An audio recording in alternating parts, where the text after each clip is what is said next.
We Okay. need 8 hours. It's a marathon. I mean, we could go 8 hours if you want. I just don't think we need Live to. for 8 hours. Right now. We're Okay. So it says we're live. Where's the link? Is it on? It is Plus on like a Hangout, YouTube thing or something like that. G465. Yeah. I think I have it. Let's see what happens. Sorry, this is so bad. I'm sorry that the Skype didn't work. I'm messing with everything. I've ruined this whole You night. ruined I'm Christmas, Nick. You ruined Christmas. You definitely didn't. It's fine. I didn't. Thanks for doing this, guys. It'll be fun when we get everything going. Okay, no no problem. Oh yeah, for sure.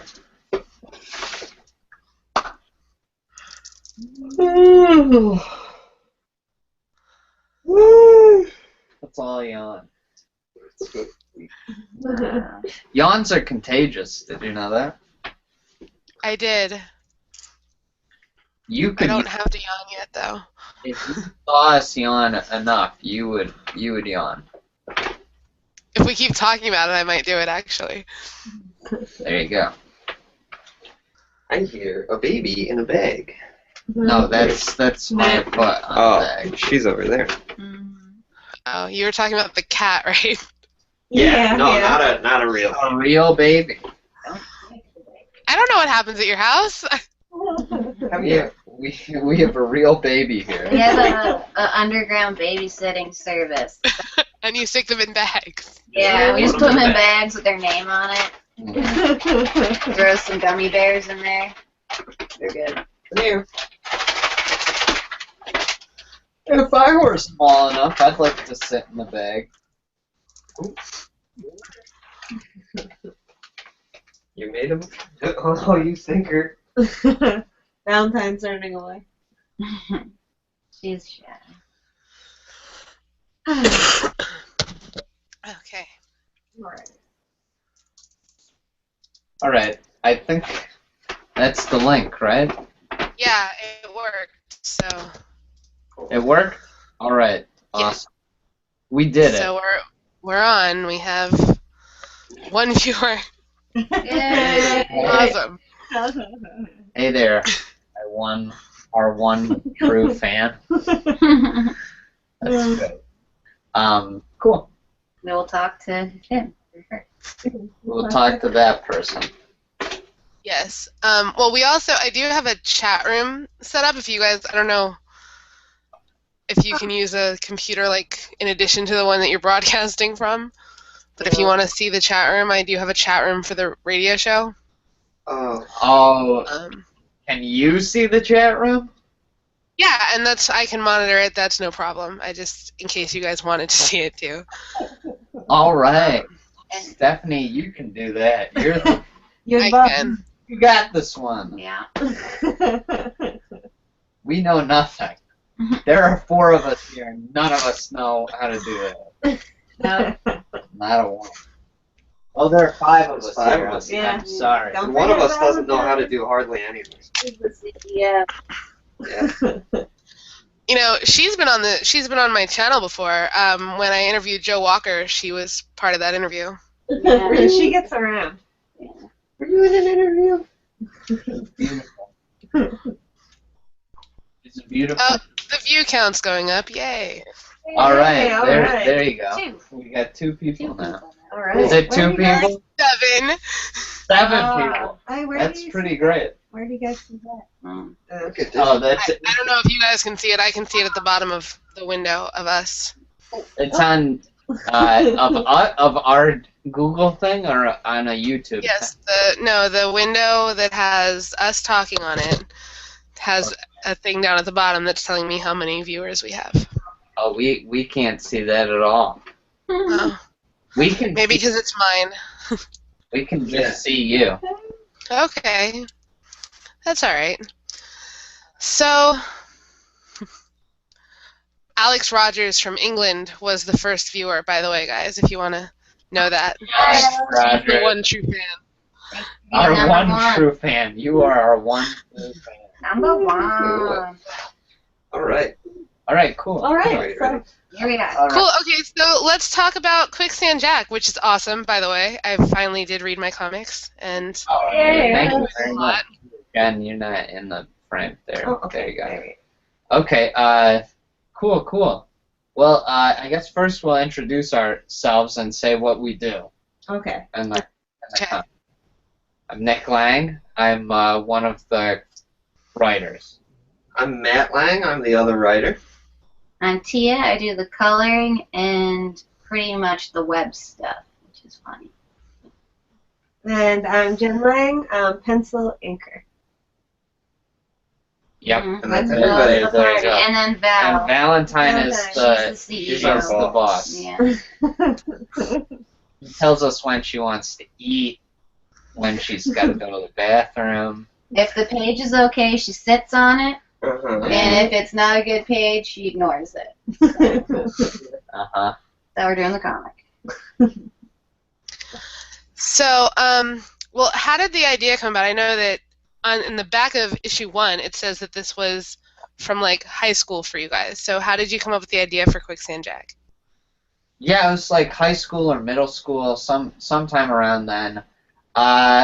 Quicksand Jack is influenced by many things, but we made him up in our room. Mhm. Matt and I used to share a room, even into high school. We shared a room, and it was just we used to draw a lot more. Nowadays, I don't really draw too much, but I drew a picture of a cowboy, and I said I just thought the name Quicksand Jack sounded like a good name, so I said, Matt, I think Quicksand Jack is a good name for something.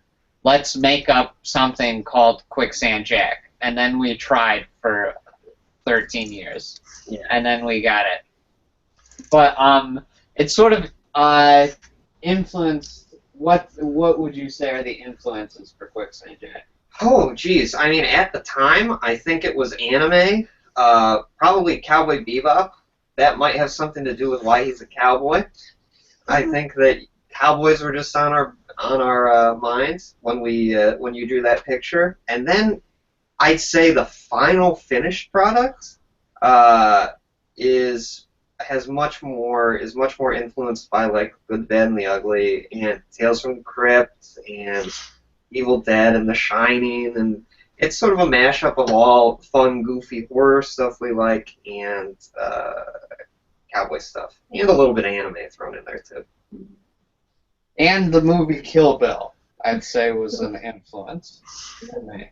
Or, yeah, in the sense that he goes through and kills a lot of people, Yeah, for sure. and like Ninja Scroll as well. Ninja Scroll. Have you ever seen Ninja Scroll, Stephanie?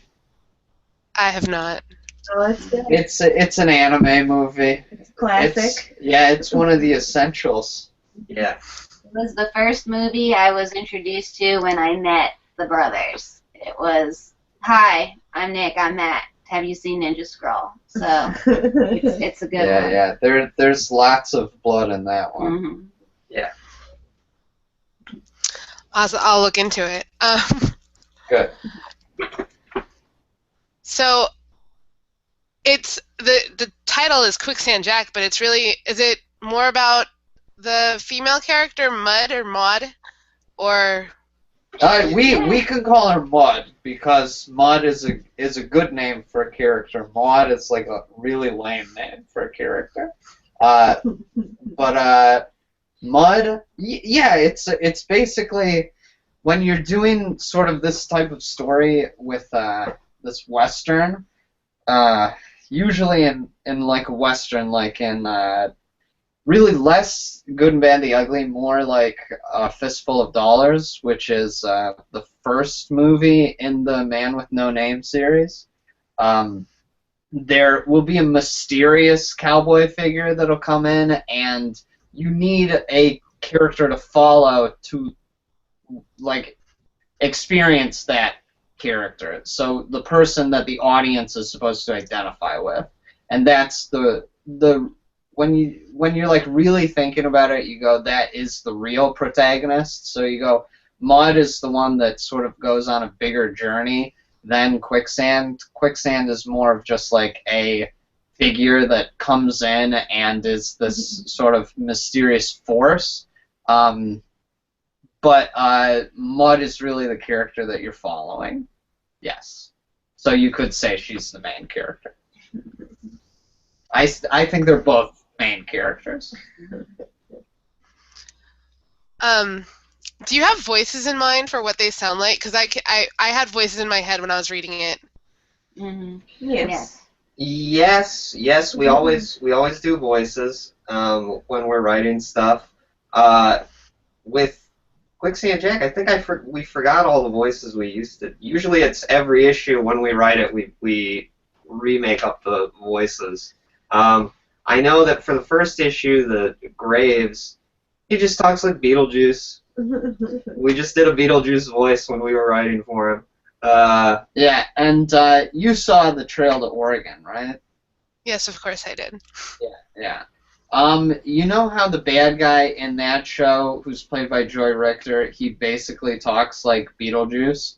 Yes. It's because we wrote Oregon and we said, all right, let's just make him like this bad guy from Quicksand Jack. So we wrote the Preacher to have a Beetlejuice voice. The Quicksand Jack basically is Just has a Clint Eastwood voice. he's like got a Clint Eastwood, or like even he fluctuates. Sometimes I think that he just sounds like Spike Spiegel from Cowboy Cowboy Bebop. Bebop. That's what we always used to say that he sounded like. Ever since Clark did it at Clark- the reading, I Clark- love it, and now I just use Clark voice. Clark Backstresser.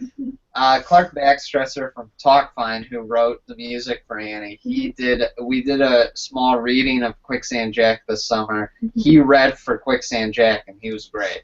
So I think he's got the part. And then I always thought I like to imagine that Mayor Thunderhead sounds like Samuel L. Jackson.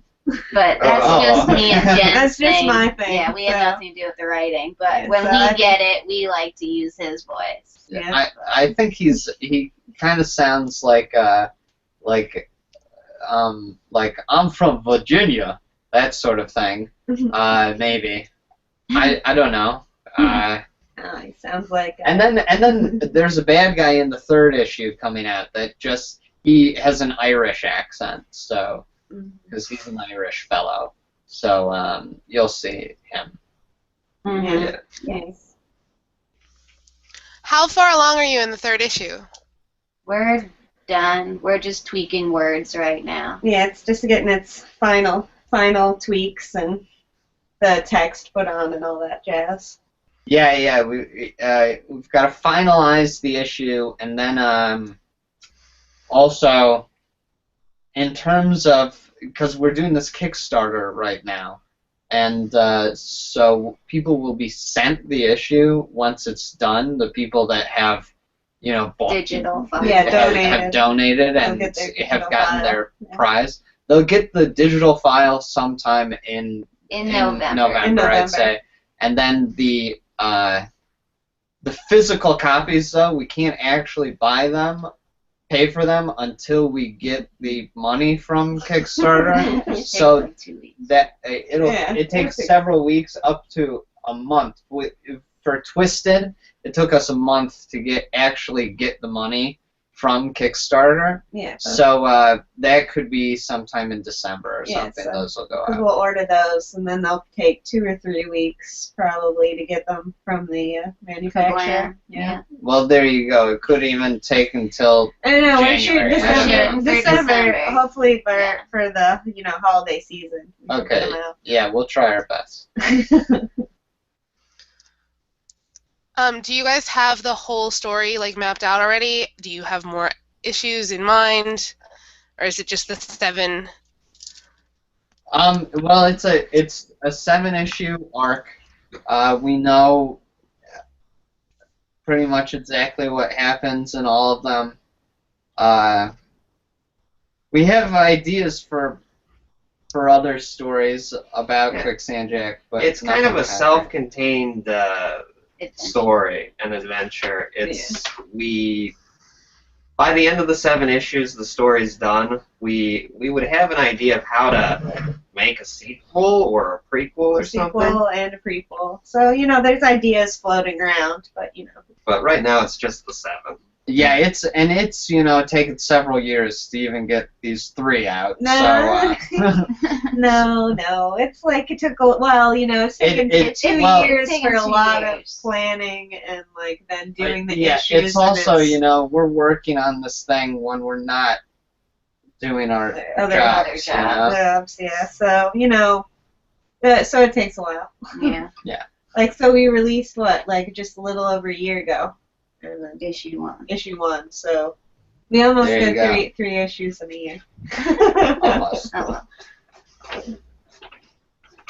And you guys have you made your initial goal on Kickstarter, and I'm trying to keep up with all the things that Nick keeps promising on Twitter, but I'm sure I've missed it. So can you talk about your stretch goals a little bit? Yeah, the whole reason we wrote a really low stretch goal, and that was because our initial goal was just low because I wanted everyone to be able to get the comic. I didn't want to ask for a high amount and worry that if we didn't get funded and then have no one get their printed issues. So we aimed low, but we do have high stretch goals and things we wanted to do. The highest one is animation. With music score and voice actors. We've always talked about doing that since we started the comic. In between that, there's also, I think the next goal is 6,200. 6,200 for 500 issues to get them printed so we could All start issues, 1, 2, 2 and 3. Yes, to get all the issues printed. And then we'd be able to sell them locally and go to cons. Yeah, so we can maybe get into C2E2, this thing called Cake, which is, are we still connected? I think Yeah, I think Yeah. so.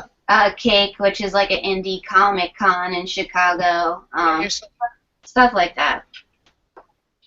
And then I think it was an $8,000 one was just to help us fund issue 4. And then hopefully they have money left over to print that one when that one's done.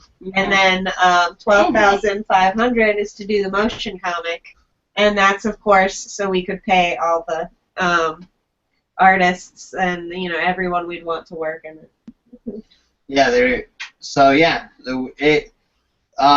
our top stretch goal is $12,000. $500. Yeah, Yeah, it's a lot. we can get there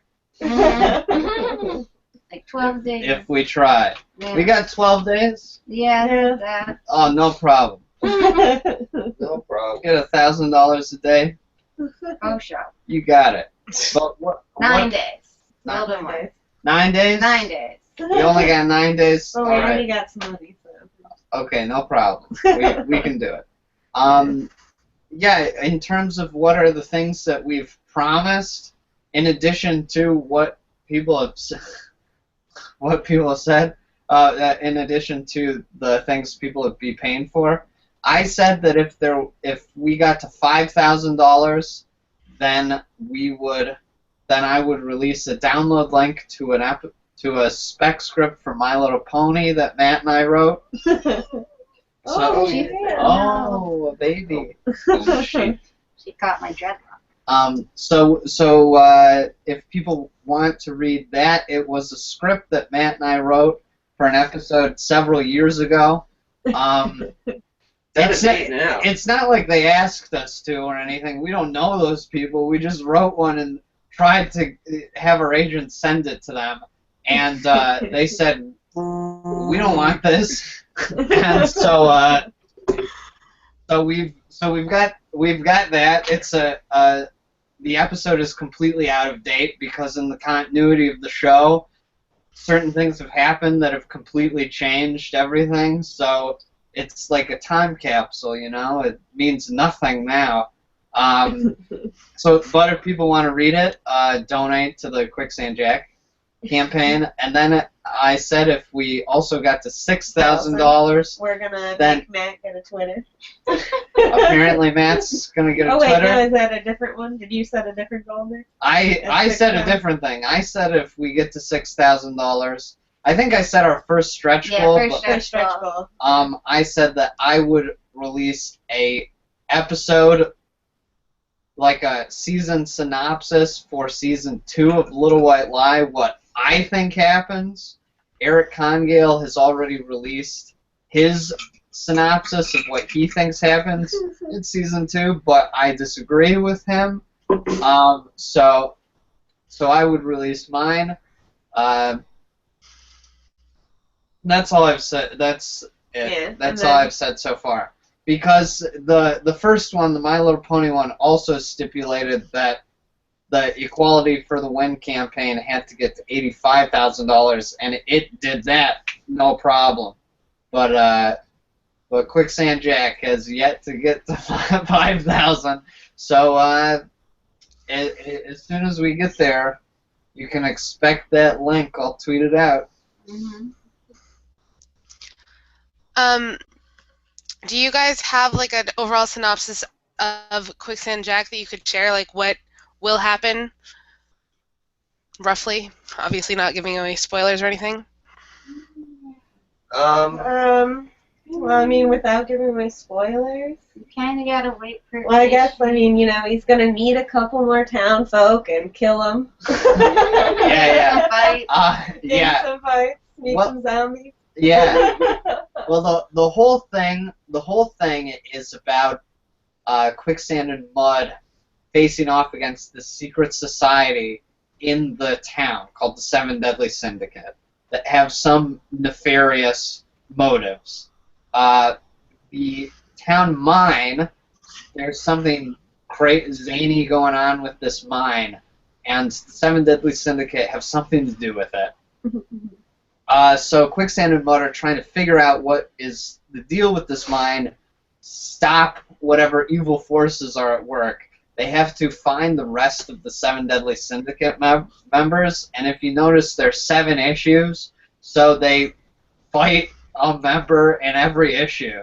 That's not really a spoiler. Yeah. That's like a pretty easy thing to guess. So in every issue, they'll basically fight a new villain.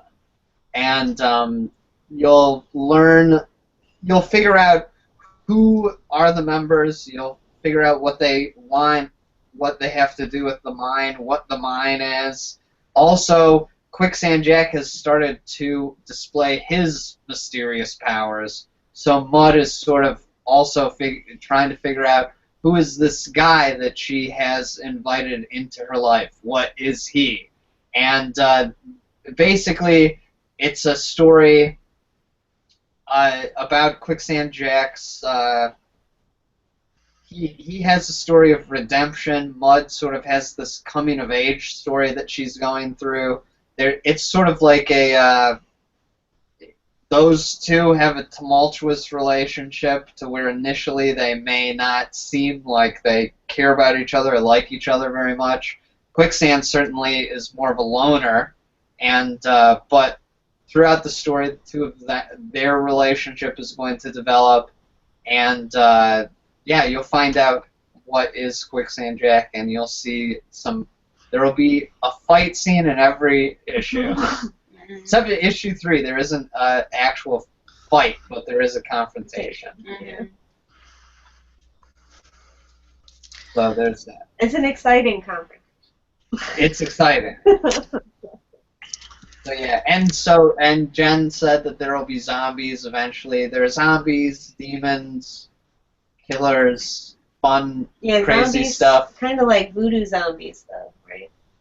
Not really They're voodoo not like- zombies. but they're They're- not Monster brains. zombies, killer demons. They're not like brains zombies. Possessed well, minds. they don't eat brains, Yeah. no, but they.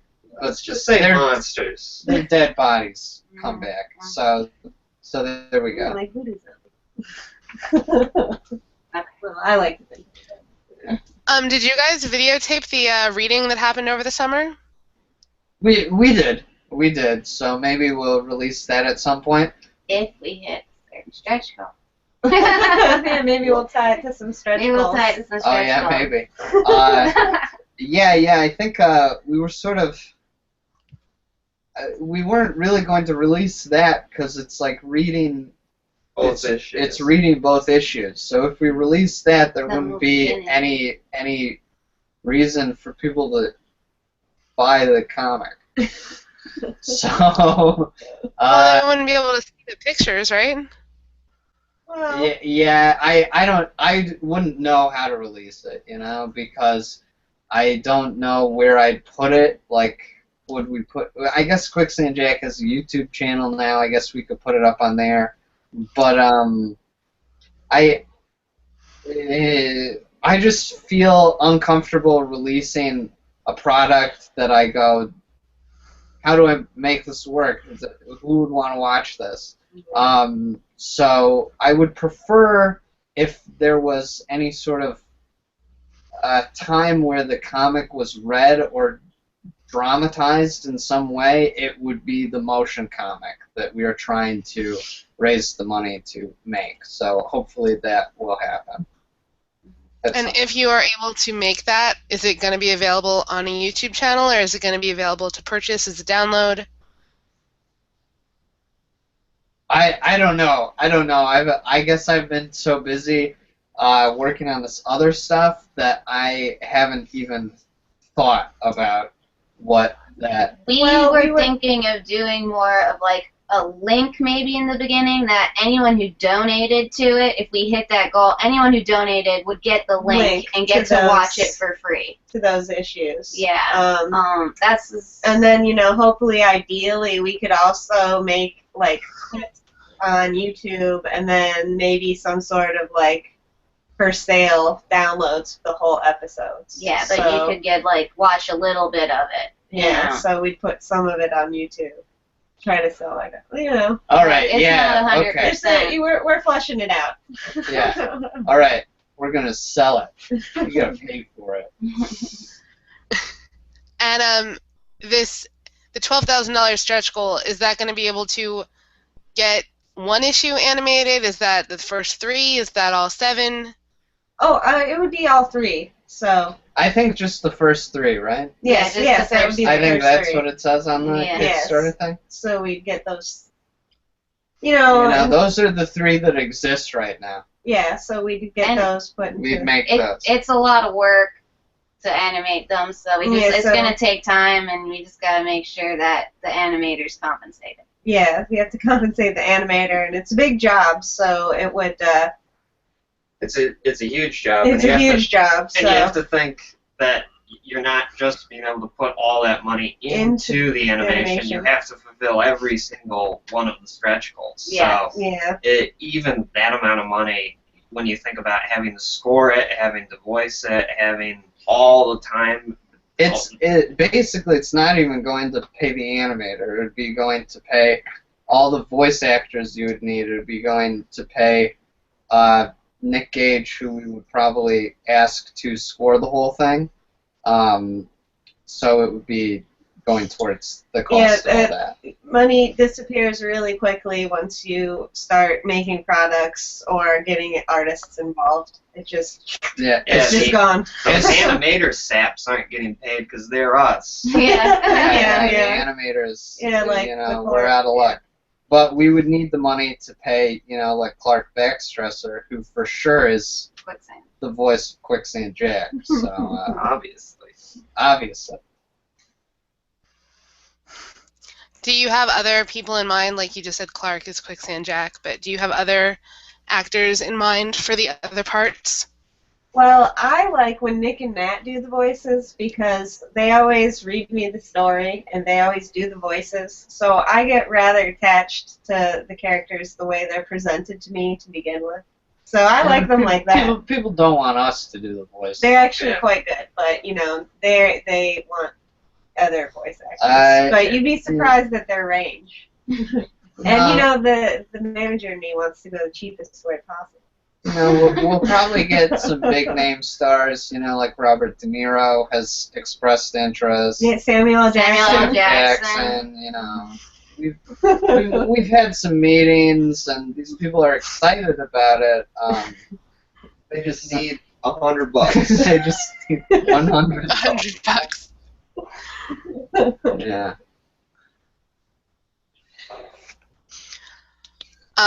Can you tell me a little bit about like your actual process with this? Like, obviously you have ideas for the story, but how do you guys work together? Do you guys like all sit in a room together and draw it out, or do you like send emails to each other? Well, first, me and Nick write it. We write it, and then we have basic thumbnails for how we think the pages should be laid out, and also for our own benefit of making sure we've written something short enough. That's always a problem with comic books, because they can only be 22 pages long, and a conversation just eats up. The comic can be longer, but we have said it's going to be 22 pages. Like a standard comic book. So you're bound by printing limitations. Yeah. Yeah, So it just has to be divisible by 4 or 8 or however many. But yes, we've got 22-page stories. We have to write it within those parameters. Originally, we were going to write it with like 30-page stories, but then and like a ton of issues. Like it was a lot more issues. a lot more issues. No, it was 7 issues. It was just going to be It's just going to be like 100 pages. You go 10 pages more. It's 70 more pages you have to draw. Yeah. It's another like year. yeah. So we write it, thumbnail it, and then we hand it off to Jen and Teia. And Teia helps me, go through and add any fun details or anything to the thumbnails. I dress up in a lot of costumes and do a lot of action poses to get the feeling right and figure out how would the scene work, Mm-hmm. Yeah, then I take the thumbnails and try to put in some exciting poses, make sure, and flush it out, make sure, and then, in that stage, make sure all the text and all the pictures fit and flow, and make sure it's all looking pretty, Yeah, and then Nick and Matt stop by, or we come over here, and as we go, we show pictures. If we have an idea and think, hey, maybe this might work better, we'll go to them and we'll talk it out. Stuff like that. So basically, we'll write it, we'll give it to them, they'll work on it. If they have notes or things that they want to change, they'll tell us. We'll say, yeah, sure, that's fine. And then once they're done with all of the pages, we get it back, and then basically have to go back and rewrite things. And put the text. Put in the text and finalize it and make the text all pretty. Yeah, and we'll do the final. Sometimes when you are reading something, you'll say, okay, this moves too fast, or this moves too slow. So you put in narration or extra dialogue to slow down the reading process. Because it's with a comic, it's hard to control what people are going to pay attention to. So we just have to go through and read it many times and say, okay, let's add in this, and make sure that it all makes sense, put in all of the words, and then we're done. Usually that happens right at the last minute. Mm-hmm. And then we all get together one last time to all give it thumbs up, or, if a bubble's bothering us, we can expand or shrink. Yeah, and then do the final critique, and then finalize it, and then we have to resize it for publishing. Yeah. Yep. It's thrilling. Yeah. So how long does it take? Do you 2 weeks, a month, Or what? longer? 4 months. A total issue to do everything is about 4 months, depending on, in 4 months right now, depending on our other workload, 24/7, it might be, and all of us it might go a little quicker. But we all have a lot to do. Mm-hmm. So about 4 months. Drawing and inking and coloring are the most time-consuming thing. Yeah, the drawing and the writing is fast. You could get an issue out in a day or two, but it's just like usually for us, what takes a longer time in the writing is making sure that it's short enough. Like we'll write something and then we'll go, this is way too long, because we're used to writing 3-hour-long plays. So the opposite. Yeah, and it's like anything, you can work on it forever, and at some point you have to go, this is good enough. Like I can't, rewrite the story forever, or I can't redraw it until it's perfect. Sometimes it just has to go to print. Mm-hmm. So you have to put limits on yourself, because literally you guys probably could spend forever writing if you wanted. I mean, no, we'd go insane. How many versions of the story have we been through until we got to this one that we decided on? Yeah. So, you can always work forever. Are you guys going to go into the backstory of Quicksand Jack at all? Because I noticed, I guess in the last issue, Tara, or like there's a girl in the mine. Yeah. I don't really know much about what's going on there, so do we find out, or is that a prequel idea? No, you'll find out. You'll basically know everything that you need to know by the end of it. You probably won't see it in explicit detail, but some things are better left to your imagination. So like you'll know what has happened to him by the end of the story. Yep. The next 2 issues have very big things that are revealed about Quicksand Jack. So you'll see. You'll see. It'll all make sense when it's done. Mm-hmm. Do you guys find this challenging to be storytelling in a comic book format? Because, like you said, you're used to writing 3-hour musicals. So, like, is it hard to make things short and concise like this? Yeah, it is. It's not that hard because it's less stuff. It's less things that you have to write.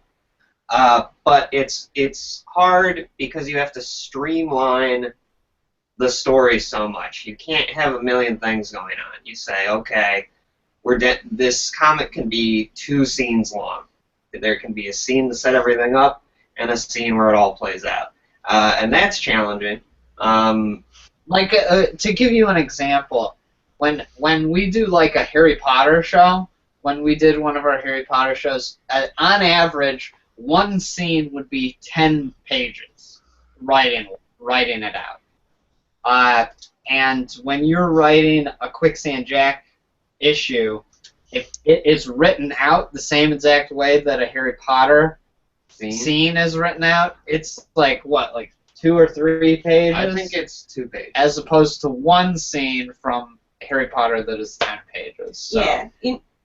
So comic books are always dwindled down to just the essentials. So it's pretty much, if it's not action or necessary dialogue to progress the story forward, you can't put it in. So they're always streamlined down to the most essential, bare bones in a comic book.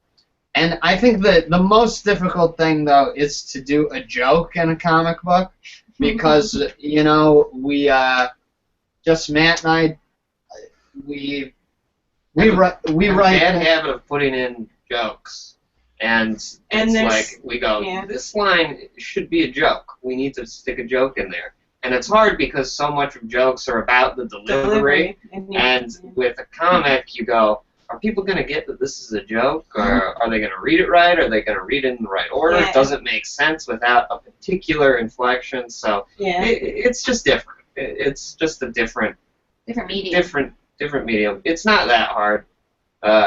It's a little bit hard, but not too hard. Could you see this in the future becoming a stage show or anything, or are you going to just stick with comic for this? gonna be a movie and then a TV show, right, Nick? Not a TV show. I think it would make. Yeah, it's gonna be a TV show like Lost Girl. I want it to be a video game. I think it would.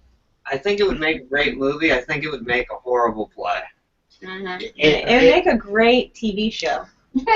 No, it'd be a good movie. Quicksand Jack is a movie. 12 episodes. Yeah. I think it'd be a good TV show. Yeah, but We're having creative differences.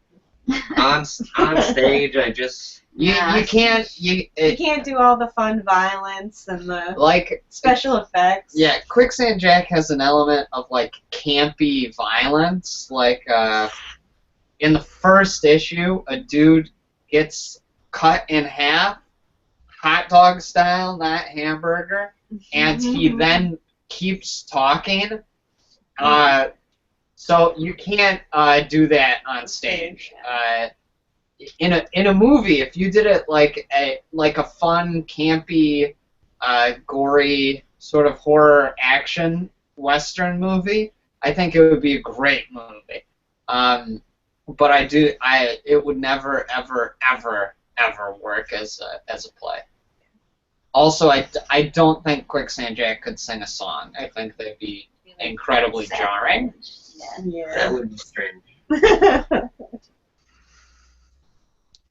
Well, I had to ask. Even though he could, because he'll be It's Clark, yeah. Yeah. He could conceivably do it. It's just I don't know how good of an idea it would be to actually do it. You know, maybe if it gets popular enough, maybe some kids will make a parody musical of Quicksand Jack. Oh, true. Not us, but that'd be That'd be That'd fun. be, That'd that'd love be to great. see it. I'd There you love go. to see it. That'd be almost like ironic a little bit, or some kind of like Inception, that you guys would have somebody doing a parody of your work. It would be flattering. I would love it. So, real quick, can we talk about like what's going on with Annie in Oregon? What's the plans? I know that Annie's coming out on Halloween. Yes, absolutely. Yes, Annie, a parody of the Star Wars show, is going to be released on Halloween. On the same day, the album will be released on iTunes so that people can see the show and then go right and buy the album. I don't know what time during the day Annie will come out. I know that people have been asking me that, but it is very hard to say because I'm still editing Annie. So I could say it'll come out on like midnight Chicago time, in between like Thursday night / Friday morning. That would be my ideal, is just release it at midnight for me. But I may be working still then, so we'll see. It's now basically like a week and 2 days, so I'll see if I can get everything done. But our parents are coming into town this weekend, so Because it's Matt's birthday. because it's Matt's birthday on Friday. Yep, Yay! he's turning 27. Mm-hmm. He's the baby. So we've got that. So I'm hoping that it should come out. I don't want to be working on Friday, but we'll see. I might have to. And then the album is all done though. The album is done. I listened to it last night. Clark sent it to me. It is great. It's an amazing album. It sounds so good. The quality is great. The songs are incredible. I think Clark and Pierce did a great job, and Mark. Clark, Pierce, Mark, they did a wonderful job. The whole band was They were great cool. and a joy to work with. And some real good sports. They were the only people that had to be at every single show. Yeah. The band was at every single show. That's every day in the summer, except Mondays. They worked 6 days a week and did sometimes two shows a day. So, and then the night stuff too sometimes. yeah, and then they had to go and do the night stuff. They were real troopers. They're the MVP. They were amazing. Clark and Pierce had told me that you guys recorded like at Stage 773. Did they re-record Annie, the album? I think they did record the album at Stage 773. I think so. Not sure though. Okay. I just wanted because they had said they wanted like a studio sound. I don't know. What about Oregon? Is that getting an album? Is that being released? Yeah, that'll be released in mid-December, I'm thinking. I don't have an exact date yet, but it'll be the same deal. It'll come out on YouTube, and the album will come out the same day, whenever we decide to. That is, it will finish Annie first, and then we'll go to Oregon because it's this. Mark Swiderski is producing both albums, so he had to finish this album, and we'll give him some time off, a few weeks, maybe a week or two at least, because he does all of StarKid work in addition to his full-time job. He works over 40 hours a week at his real job. He designs microphones for a living, so he's like a genius, flat out the smartest guy I've ever met, and A real nerd. a real true man. He's a real man, and so he will do that after Annie, and then I'll have to edit Annie. I'll have to edit Oregon after Annie. So we'll see. Oh, and other people have been wondering like how we're going to do Oregon because it has multiple endings, and there's a song in particular where every single member of the cast sings the song, and people are wondering like who will sing it on the album and stuff like that. I think we recorded everyone singing the song, so I think there are going to be 5 versions of that song on the album, and It should just be one song. That's Would all. everyone that's sing it? all. Yeah, maybe. And how the show will work on Oregon on YouTube is you will watch the whole thing, and then when it comes time for one of the characters to die, 5 choices will pop up, and you'll pick which one you want to watch. If we can do that. If we can do that, I don't know exactly how, but we'll pioneer that.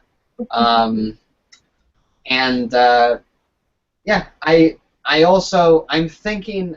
Another person asked if these shows were going to be released as one video or as multiple little videos, like in a playlist. I think we'll just release them as one video this time. See what happens. That's one thing I've been thinking about doing for a while is going back to all the old shows and making them one video, and also making them higher quality. But I don't want to promise that because that'd be a lot of work. But it's something we're thinking about. Yeah, we'll see. Are either of them or both of them going to be released on DVD? No DVDs. The DVDs, because of the internet, I think that DVDs are on the way out. Nobody buys them. Yeah. Especially when you can watch the whole thing for free online. It's like, why buy a DVD? It's just our DVD stuff has been more trouble than it's worth in terms of. Well, it's like some people buy them, but once you get into manufacturing and costs, it's like you have to order so many. So then you just have a palette of DVDs, whereas everyone buys the digital copy. So it's just Yeah, it's and logistics. every time we make a DVD, it messes up. I can't think of how many times we've ordered professional DVDs, and then it turns out that they were all corrupted. So it's like And your palette of messed up DVDs. It's a nightmare. It's a nightmare. DVDs suck. Okay. This is the future. DVDs don't exist. I think that I own every single one of the DVDs you guys have put up for sale, just so you know. Oh, thank you very much.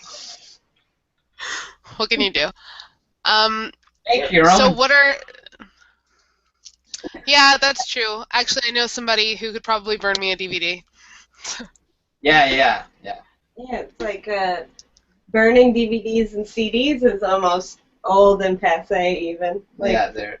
Yeah. Like you're on USB. but I like my DVDs that I own. So. Yeah, definitely. I like them too, but you know, everybody watches Netflix. Mhm. You know? That's true.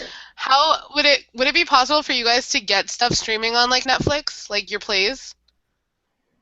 I don't think I would ever put a play on Netflix because I just imagine a person that is not a StarKid fan clicking on it and going, "What is this?"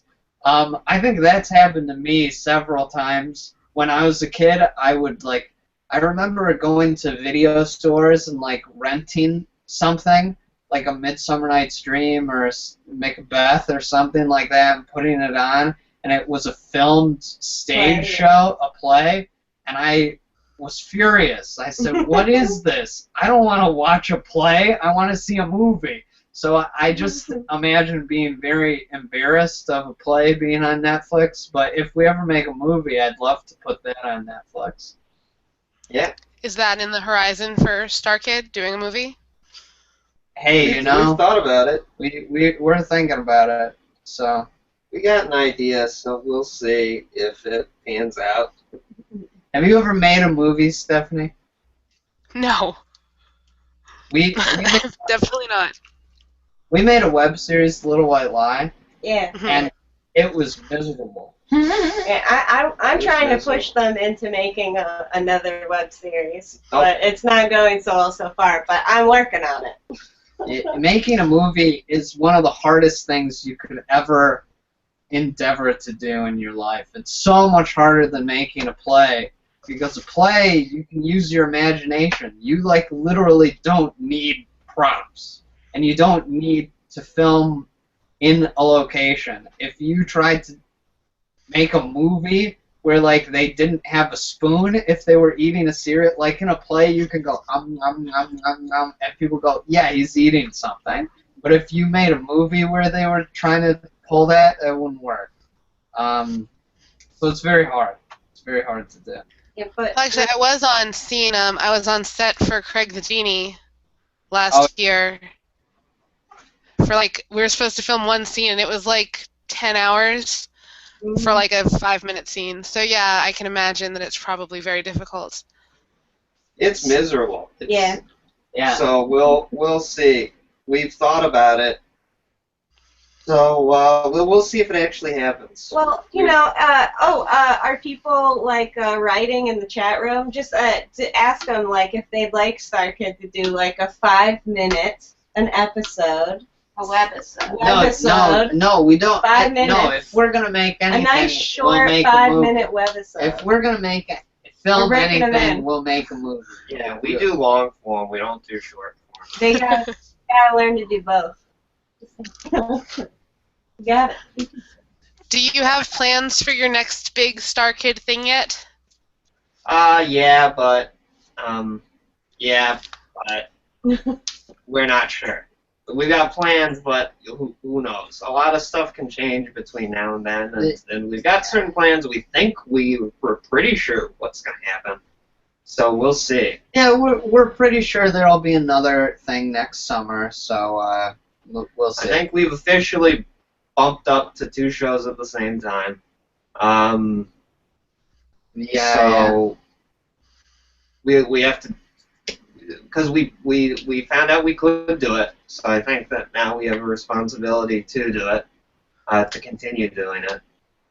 So we'll see. We'll see. It's just settling on which 2 shows for the summer. And are there plans to go to other cities, or are you sticking to Chicago? If we do something next summer, like the summer season, like we did this year, it'll be in Chicago. But there's been talks to possibly do something in another city, so we'll see. there are no solid plans right now. All I know is that I don't want to do another like tour. I don't want to do another, like another where we travel around and go to multiple different states, because that sucks in taxes. Because you need to file taxes in every single state that you go to, and then every single state has different rules for how taxes work. And the worst state by far is Ohio. Those guys suck. They're evil. And if you don't tell them that you aren't doing business there, it's like they have an evil computer that runs Ohio, and if you do business there once, the computer thinks, okay, they're doing that amount of business every single week, because we like entered a thing saying like, okay, we did a tour, so we made this much in one weekend.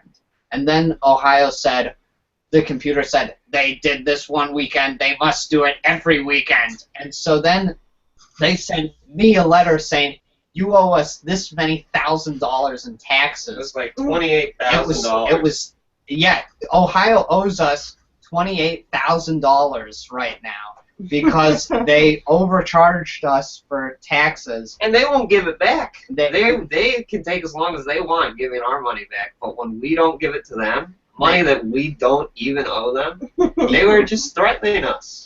Yeah, so we hate So you guys will never go back to Ohio. I'll never go to Ohio. Sorry, if anybody watching this, if you live in Ohio, you're out Get of out luck. of there. Get out. You have the worst taxes in the country. Leave. Everyone, abandon Ohio right now. I don't know if that's the best advice. That is my advice to the world. If you live in Ohio, don't live in Ohio anymore. Sorry. Sorry, Ohio. Yeah, we're still upset at them. They can give us I can tell. and then I won't be upset at them anymore. So Teia and Jen, besides Quicksand Jack, what do you guys have going on? Do you have other projects that you're working on? Well, we always are working on other stuff, but right now Quicksand Jack is my main focus, but Tia's got a lot of stuff going on. Yeah, we have like Redbubble accounts, so we're constantly coming up with new stuff for that. We do a lot of freelance work, and then I work full time, so a lot of work, I'd say. Yes. Nothing is exciting. T-shirts. T-shirts, lots of T-shirts. We do Yeah, all the we do merch. lots of- Like if you were at StarKid Summer, we designed the posters, the T-shirts. We did the backdrops. They designed this T-shirt that I'm. Every shirt that I own is a shirt I got for free from the Ann Arbor T-shirt company, and Jen and Tia designed it. Yeah. So, a lot of free shirts. That's nice. Yeah. Yep. How did you come up with the character designs for each of the characters we've met so far in Quicksand Jack? Well, it's nice and easy because Nick and Matt have a lot of ideas for most of them, so it's just Tweaking. just a little tweaking. Like I go, oh, they should have more muscles or a mustache. So I like to put my little spin on it, and then Yes, Jen will make everything 10 times more muscly than you tell her to. Yeah. muscles and Quicksand Jack was really buff. Like he was like Hulk Hogan or something. And Well, then yeah, the Rich first Jen- time, Nick and Jen Matt wanted toned him really down. skinny. We wanted him to be skinny. like Spider-Man skinny. Like not skinny. even Spider-Man skinny. We wanted him to be like Spike Spiegel. Yeah, like Lupin, like tall and and thin. and like a string bean. And then we told that to Jen, and she came And back I with went- this enormous hulking And you know, it's a Batman. comic book that won't do, so he needs some muscles. Because we have a lot of skinny characters. Now I'm just used to being big Yeah. and strong. Yeah, he's That's not. tough. He doesn't even look that big anymore. Yeah. Yeah, so Make them bigger. Yeah, we got a lot of freedom with Mud, I'd say. We designed her a lot. Like, they told us, you know, like that. And she's fun because I get to change her outfit. Yeah, we love to change her So clothes. she's a lot of fun. It's very hard to remember all of the characters' outfits and to draw them correctly in every panel. I feel bad for all the cartoons I used to make fun of as a child because... Yeah, so Jen gives me all these things, and I'm constantly, like, having to go in and edit it because I'm like, you didn't give that person earrings, or you totally changed the outfit. But it's a lot of fun.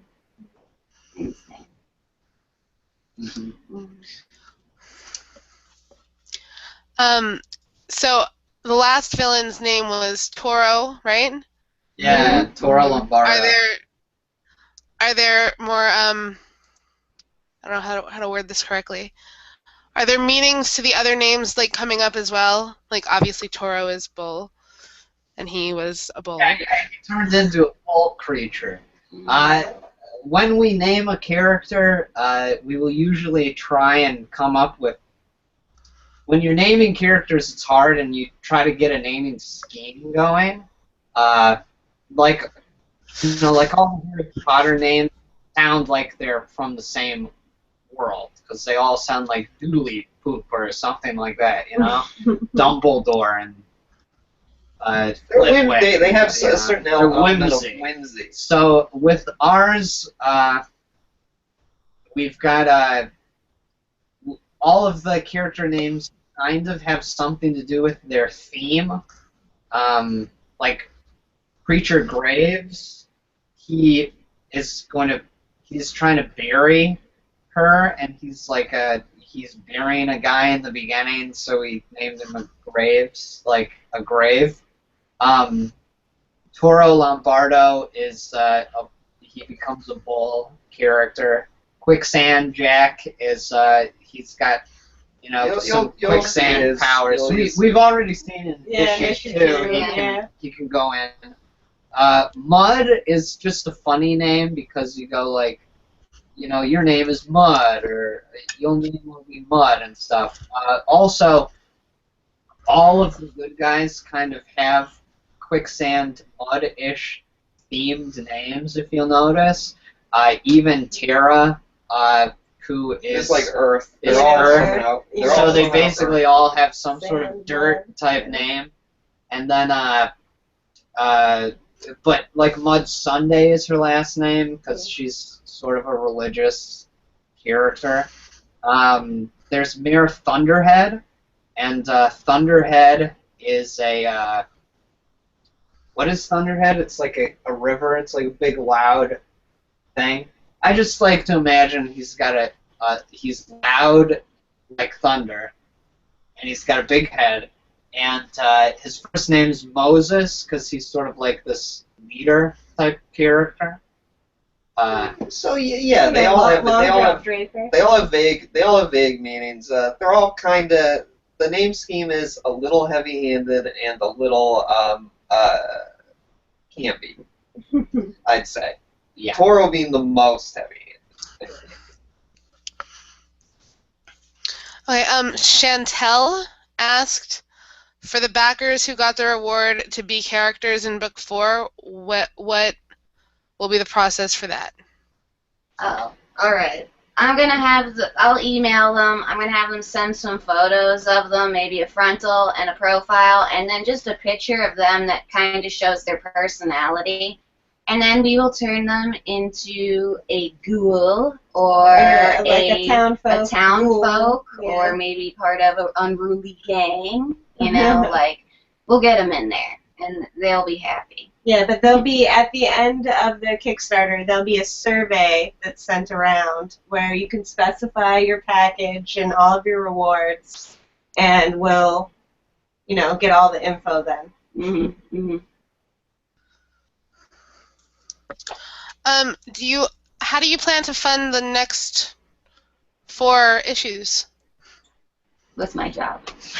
Yeah, Teia works, and then we're going to have some inventory, so we're going to go to a Comic-Con and hopefully keep selling stuff online, and hopefully, just keep growing the business so we can keep keep going. Yeah, I'm going to try to expand the website, the Quicksand Jack website, that will have more merch, because I know that was something that was stated, that people wanted more stuff to buy, so we're working on that. More t-shirts, because we're good at that, posters, and the paperbacks, Yes. and the digital copies. Yeah, we're also learning how to compress our digital files better, so hopefully the file size will get smaller. Maybe someday you could put it on the phone.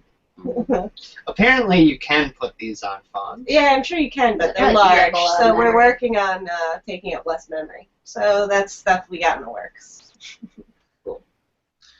I got another Twitter question, and hopefully you guys will know what this is about, because I don't. Whatever happened to that awesome mutant stuffed animal prototype?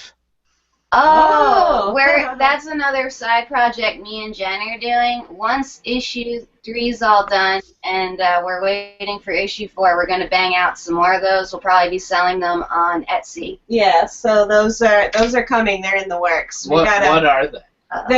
I don't want to give away the name. We can't give away too much, But they're they're like plushy animals. That are either like an animal and the squid hybrid, or like some sort of fruit animal hybrid, and they're really cute.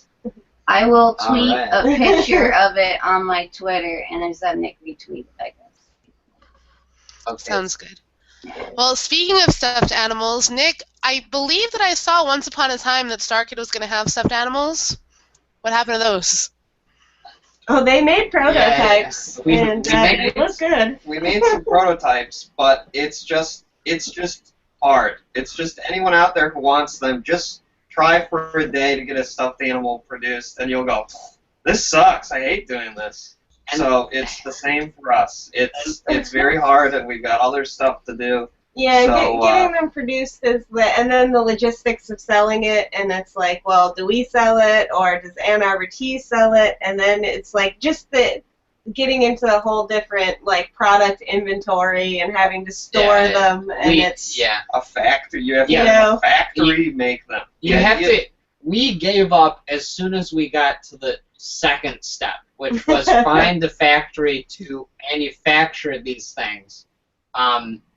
And we gave up because there was the big question of if we were going to do it in the United States or not. This is something that probably nobody thinks about, but you have to decide if you're going to do it here or if you're going to do it in like China or something. And if you do it here, it's going to be more expensive because, you know, we have laws that make it, you know, the workforce has to be paid a certain amount and stuff. So we gave up. We said this is hard to make a decision, and Ann Arbor T-shirts, I don't know that they really have the room to hold on to these stuffed animals, and certainly we don't have the room to hold like even 20. If we ordered 20, which I don't think you can do, I would not be able to keep those 20 stuffed animals in my house until we sold them. So who knows, you know, if we... And then after you have them, then it's like the fulfillment and mailing them, and then you have to work out some sort of deal with the post office, and like it's just the legwork that takes them away from writing and doing their art, you know. Yeah, you just start to go, and then you think about it and you go, okay, it's easy to see a picture of a stuffed animal and go, yes, I would like that. I would like that rumble roar. But then when you see it on a website and it's like $50, you go, absolutely not. I don't want that rumble roar. And I don't know what the cost for the thing would be, but all I know is that Ann Arbor T-shirt company, I'm not sure what they would have to sell it at to make a profit for themselves and for us. I do not think that those stuffed animals could be less than $20-something, and it just might be so much work that might not be worth how many people would actually buy the stuffed animals. Well, yeah, for $50, I don't think I would get one. No offense. Hey, me neither. It's, I'm sure they'd sell. It's just the, Maybe 20. verse. It's just a bunch of business. Well, in the end, we wanted them made for ourselves so that I could put them in my closet, and they cost us like $2,000 each. So we bought some really expensive stuffed animals of our own stuff. That's Wow. fun. Yeah. Well, it's fun. Yeah. Well, yeah, they look great. The pictures of them I've seen, I'm a little sad that they don't exist, but now I understand why. Yeah. I got a question from Lark. Who are your artistic influences and your favorite comics?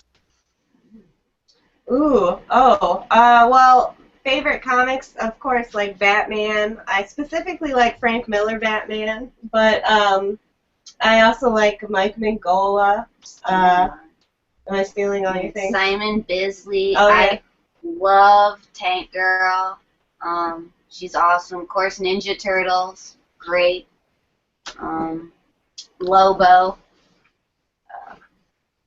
Is that Lobo's your favorite? I love Lobo because I'm Biz. I'm reading Preacher right now and The Walking Dead, so I like those. Yeah, I think we all like Frank Miller Batman. I think that everyone in the world likes The Dark Knight Returns. Jeff Loeb and Tim Sale. Jeff Loeb and Tim Sale are they are a dynamic duo in themselves. They made The Long Halloween and Dark Victory. They also have a Spider-Man comic called Spider-Man Blue that I really like. And Catwoman and Daredevil. We've got some Catwoman stuff. They're pretty great. In terms of we love a lot of my comic days were in the past. I don't read comics as much as I used to. I really liked Spawn, but I was young when I liked Spawn. Now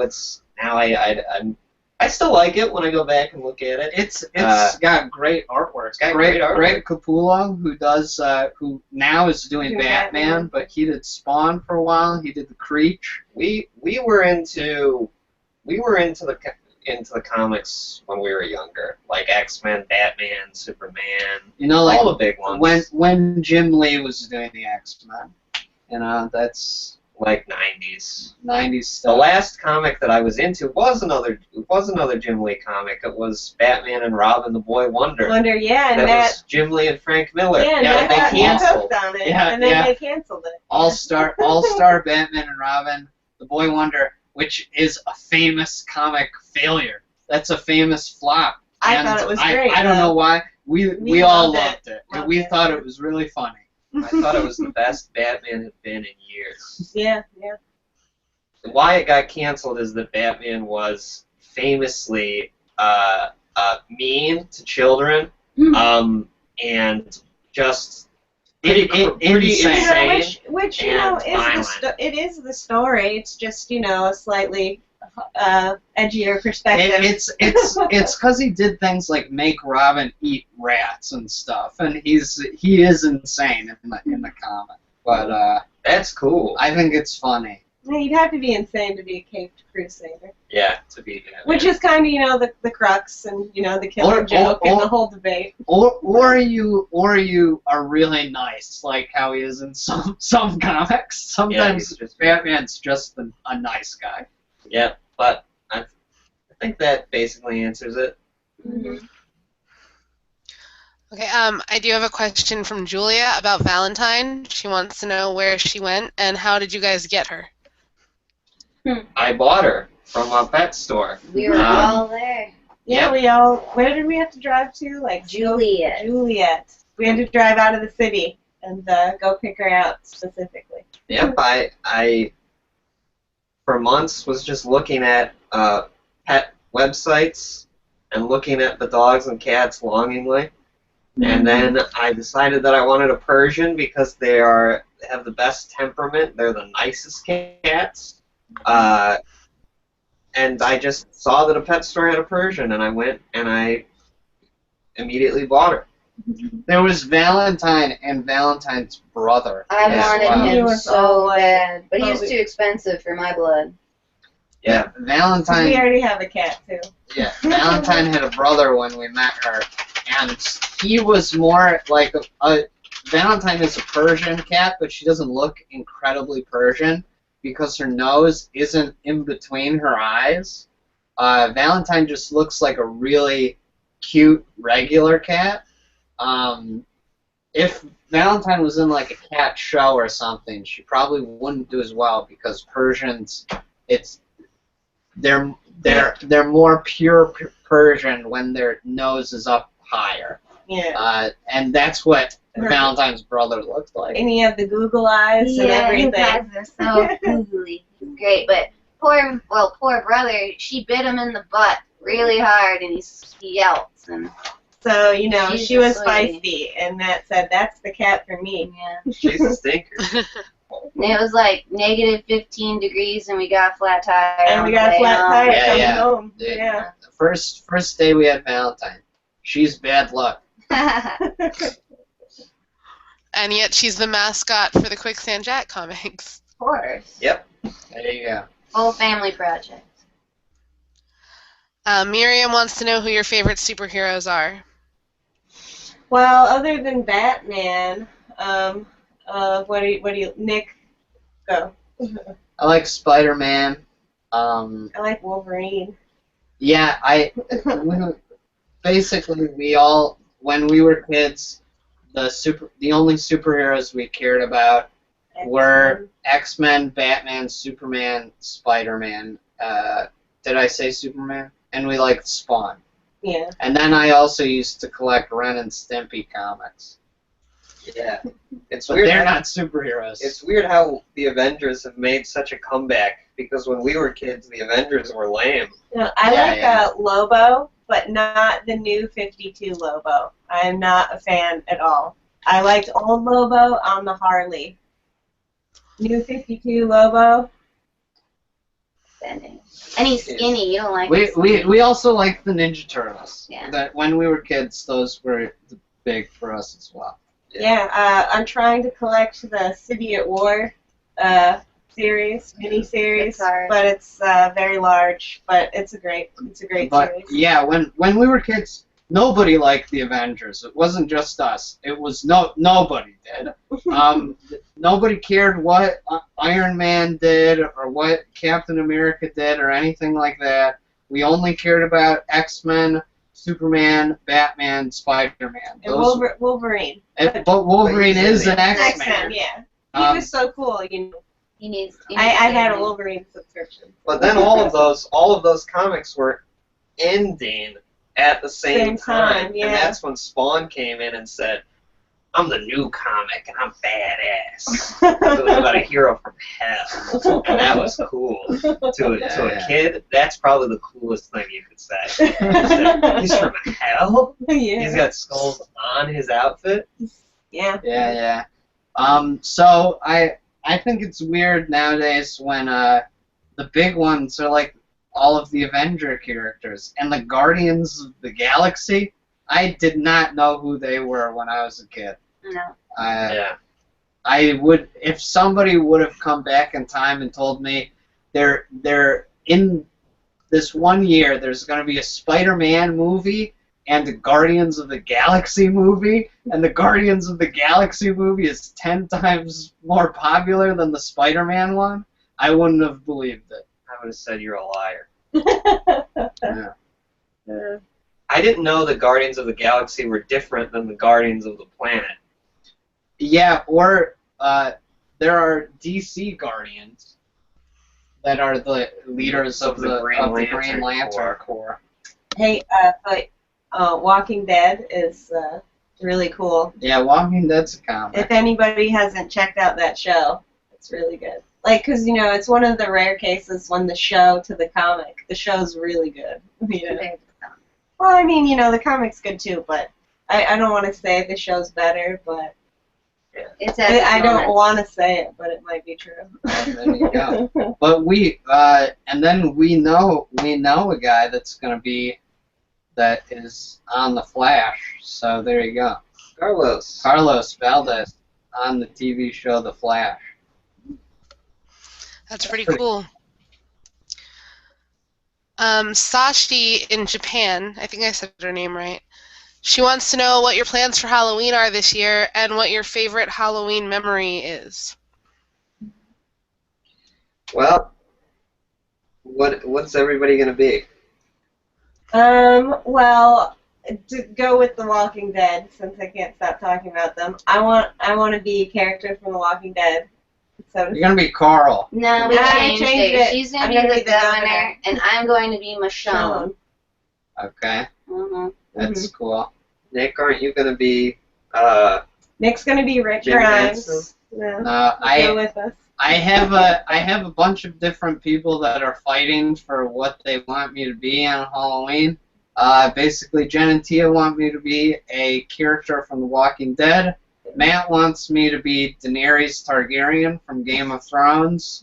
My girlfriend Scout wants me to be Tinkerbell to her Peter Pan. But a while ago, I already invested in a Jim Henson costume, so I have no time to change it because I'm going to be working nonstop until Halloween day. So Yeah, and then on Halloween, I'm gonna check out the parade. What are you guys gonna do? we'll probably have a party at our house on Halloween. Yeah. What we've been doing this month is every single night we have a different scary movie scheduled. Almost every night. We came over one night and there was no movie. Sometimes Because nobody showed up that night. But Matt scheduled out a month-long movie marathon. So we've been watching those, and that's about it. And then I've got to work. Yeah. Well, Matt, who are you dressing up as for Halloween? Gonna be Jon Snow from Game of Thrones, and Valentine's gonna be my direwolf ghost. And Nick, what did you mean by a Jim Henson costume? Like as Jim Henson or a character of the Jim Henson world? As Jim Henson. I'm going to be Jim Henson, and I'm going to have Kermit on my hand. So That's amazing. So there you go. So I That's gotta very cool. I gotta grow my beard out. Beard also works for Rick Grimes. Yeah, but I don't want to be Rick Grimes. It's too similar to last year. Matt was Joel from the last. When I saw you guys over the summer, you cut out. I didn't hear what you said. Oh, that's okay. Don't worry about it. Hello, Stephanie. Okay. No, I'm here. Are you guys there? Yeah, we're here. Hello? Can you Okay, hear? there's a little lag, I guess. You mentioned the Ninja Turtles before, but I didn't. When I saw you, the movie hadn't come out yet. What did you think of the Ninja Turtles movie? I'll say it. I don't like it. It ruined my childhood. To be honest, I haven't seen I it. don't like it. I have a rule to where I don't like to make a quality judgment on somebody else's thing. It's super hard to make a movie. So the fact that basically any movie you ever see, the fact that they actually made a movie, that's amazing. You know, that's an amazing feat to accomplish. I know that when we saw the movie, people were laughing in the theater. Some people like that movie a lot. It did very well at the box office. So we'll see. We'll see what happens. Well, It's one of these movies that has the magic blood plotline that you've seen in so many movies recently. The new Superman movie was about trying to get Superman's magic blood. The new Star Trek movie was about Trying getting to get Khan's magic Khan's blood. magic blood. This is The Amazing Spider-Man 2 was about Spider-Man's super blood. The Turtles is about the Turtles' super blood. Why these people have super blood and why their blood like regenerates people. And then just after the adventure, you'd think that the hero with the super blood would then release his super blood to the public so that there's no more disease or anything. That seems to me not make too much sense. I guess Spider-Man and the Turtles didn't think about it. Yeah. It's a common thing you see. Yeah, super blood is a current trend, and it's a way to have the bad guy or have a good guy or something like that. Have a bad guy want the good guy, but not want to kill him. So you go that. It's an easy device to get the bad guy and the good guy in the same room together. But I would say, for all you screenwriters out there, let's retire the Magic Blood plot line. We've seen it in a bunch of movies recently. We don't need to see any more Magic Blood. I will say that there's one very funny thing in the Ninja Turtle movie. This is a funny thing. There's a part where in the movie it turns out that April's dad made the Turtles. And I don't care about spoiling the movie for people. So April's dad made the Turtles, but then he dies. And I remember that. And they talk about how he dies. And Splinter, who also was made by April's dad, says that the dad died in a fire. Like he made the Turtles. He found out that. And we see Splinter a flashback. was there. Yeah, see a Splinter flashback was of the there. dad in a fire going, ah! And he burning dies. in the fire. So we're like, okay, explanation. He died in the fire. And then at the end of the movie, in the climax, there's a bad guy that has a gun pointed at April and says, I'm going to shoot you with the same gun that I killed your father with. And you go, wait a second, is he lying? Or did the movie lie to me earlier when it showed me? I've never seen a movie do that. They have two explanations for why a character died. That is the most resilient man in the world. That he can be killed by a fire and still needs to be killed by a gun. April's dad must have the magic blood. Yeah. I want his blood.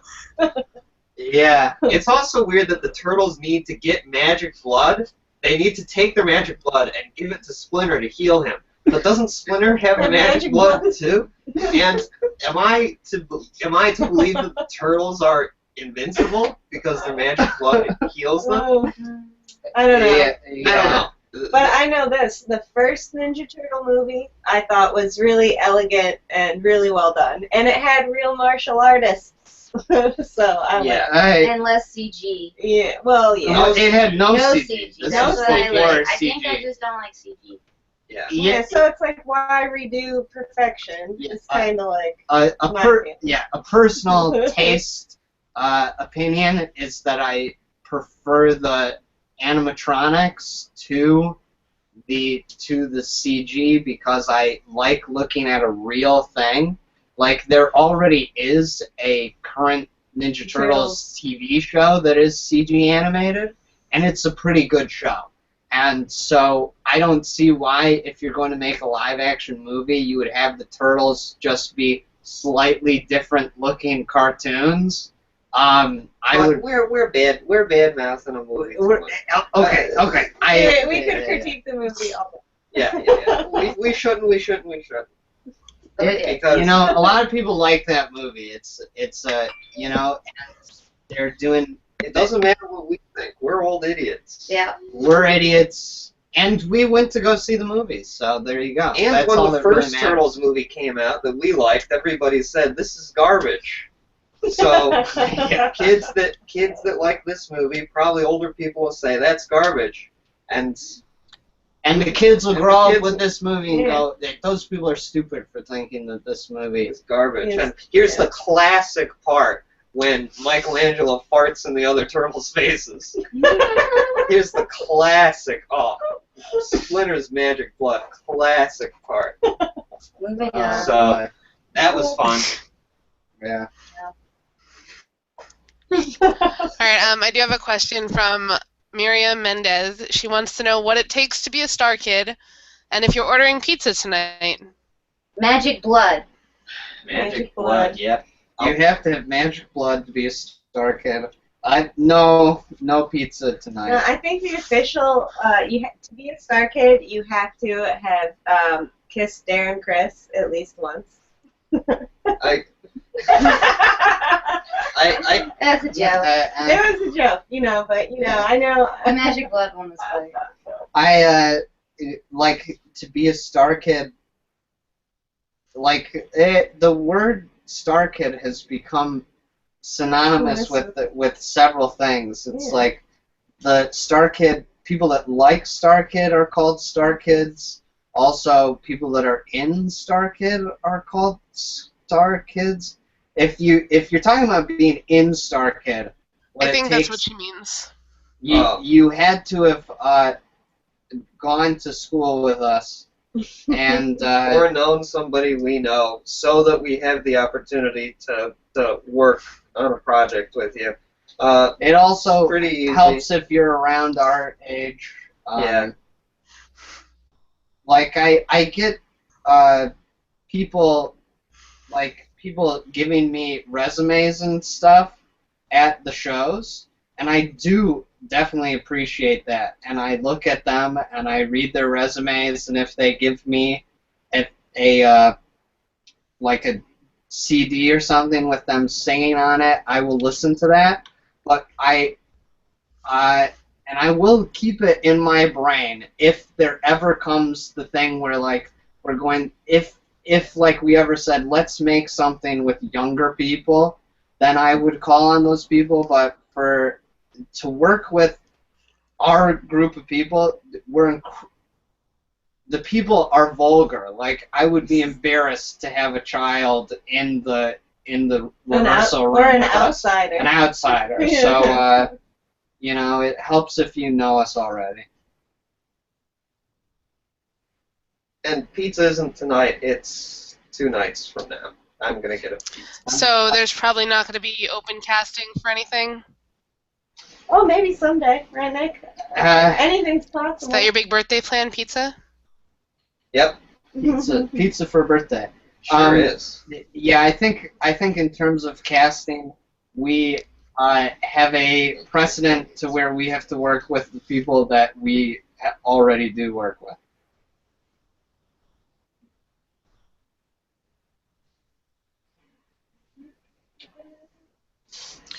Okie doke.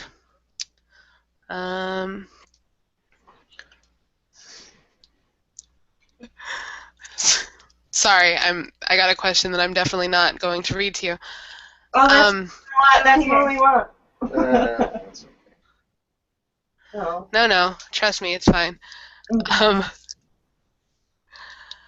The person who sent me that question, you won. Thank you. She's been trying all night to get me to crack, and that just worked. But anyway, do you guys want to plug where everybody can find Quicksand Jack stuff again? Because it's getting close to 10. Oh, yeah. So. Yes.